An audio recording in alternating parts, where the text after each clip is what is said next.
அனைவருக்கும் வணக்கம். என் பேர் கிருத்திஸ்ரீ, நான் 6ஆம் வகுப்பு படிக்கிறேன். என் பேர் பி விஸ்மிதா ஸ்ரீ, நான் 6ஆம் வகுப்பு படிக்கிறேன். நாங்கள் இருவரும் சரியான விடையை தேர்வு செய்து எழுதுக.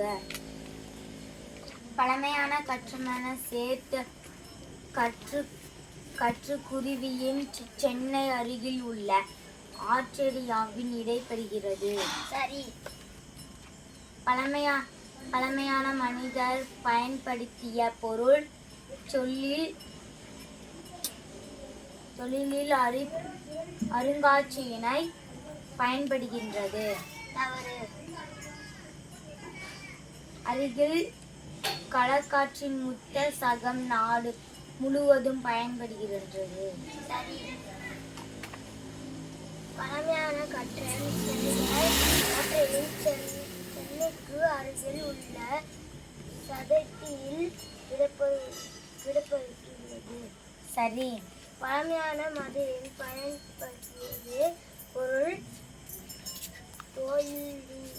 தொல்லியல் பிணைந்தல் அறிவியலின் பால்படுகிறது. தவறு.